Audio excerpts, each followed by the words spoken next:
Hello students, I'm Mrs. Sutherland and I'm doing my second ever video with the help of Dr. Horn, who's behind the camera.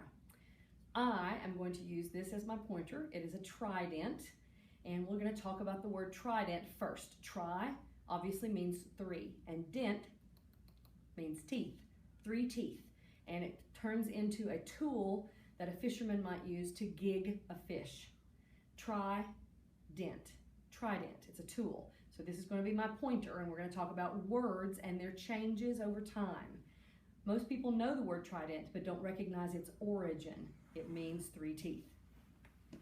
Here is the word aster from the Greek, meaning star, and we get a flower's name, aster, astronomy, which is the naming of the stars, and an asterisk, which is this beautiful little tool on your keyboard. There's a history or a backstory between words that have aster, and this is the backstory. It means star. It means star. And so lots of words that have the word aster in it, we forget that it comes from the origin, aster. Here's the word luna. Luna means moon. Back in my day, people would tease about the moon is made of green cheese. That is not so, but it was a great story. A luna moth looks like it might be made out of green cheese. It's very beautiful. It's luminous. It comes out at night. It's very lovely. A lunar month is different than a calendar month. Lunar means having the cycle or the phase of the moon.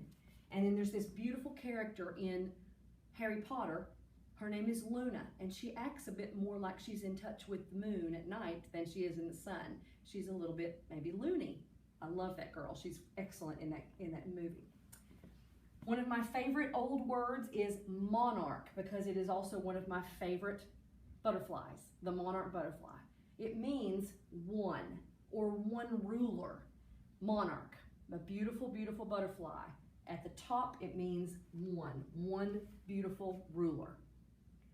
Iridescent is going to broach from these single type ideas over into the land of mythology words.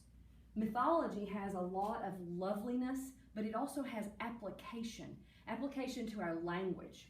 So if I say that is an iridescent oil spill, it has the colors of a rainbow. This happens to be one of my students' projects. This is melted crayons. She used a hairdryer. Now that is an excellent piece of art right there. Hairdryer crayon art. This student, I don't know if she baked it or if she too used a hairdryer, but this was a lovely iridescent type of a project as well. So some of you might want to think about this for your creativity projects that are coming up. Iridescent is an adjective coming from Iris. Iris is the name of the messenger goddess of the rainbow.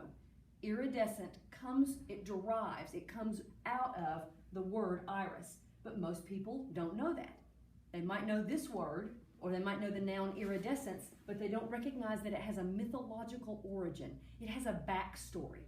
So here are words that are more simple. Aster, astronomy and asterisk, luna, lunar month, luna, mono, monarch, iridescent, and then iris. Now let's keep on going here and let's make the leap. Here are mythological words that have a backstory. They have an origin, a genesis, and this is amazing. If I talk about an aegis, if I say your family is your aegis, your protection, your sponsorship. If I talk about you as a beautiful Adonis, that is a handsome young man, Adonis. If I say that you are a Medusa, you may be a Gorgon, that is not a compliment, whereas Adonis is a compliment. Just calling your little brother one of these names might be rather humorous, and he might have no clue. But the backstory is there, and if he cares to look it up in mythology, he might find out that you just paid him a great compliment or gave him a great insult. If I say you are an amazing Amazon, that may indicate that you are a powerful, powerful female, able to fight males and win. If I call you a Cassandra, she is the person in the Trojan War who was not believed.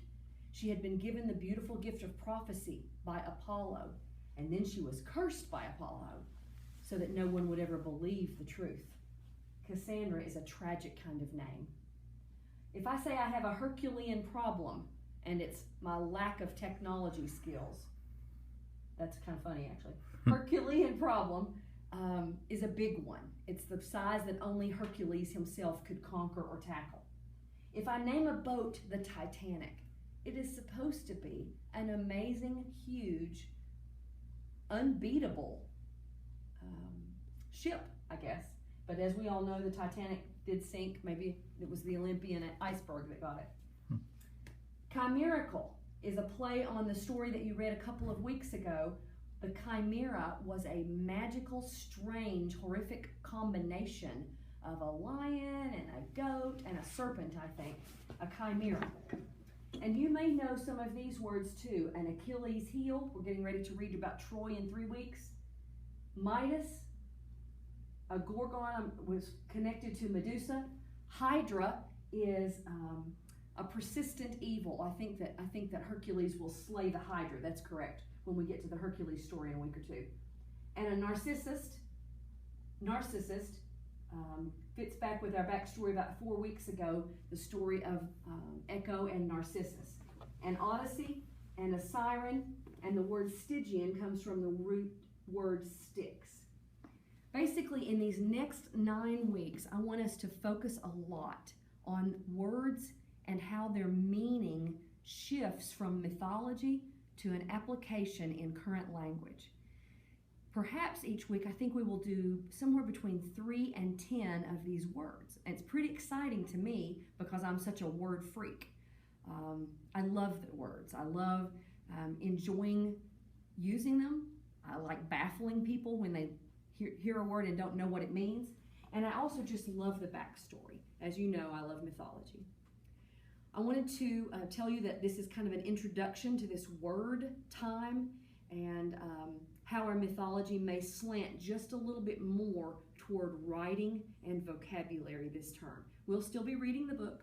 We'll still be taking plenty of notes and plenty of creativity projects coming up. Your choice, of course. Always, you can go back to first 9 weeks, or you can have this 9 weeks your own beautiful Medusa made from snakes. This is not snakes, but you can figure that out. I also wanted to mention that I'm very proud of you. First 9 weeks was a total success for almost all of you. It was an amazing time, and I'm very, very proud of the work that you did.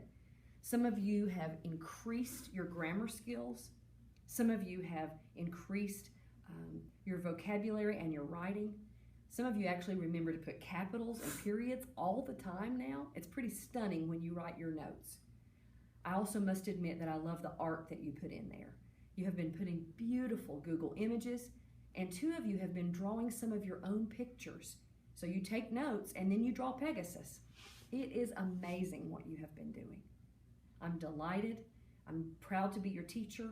I enjoy getting to know you, and I wish that you would reach out to me sometimes during office hours. That would be very nice, instead of being so lonely during office hours. As it stands right now, I think over 3/4 of the class members have an A. And you're going to keep that for the full year. We only have 9 more weeks left. And it has been my honor to be your teacher, and I'm delighted to introduce to you Mythology Vocabulary.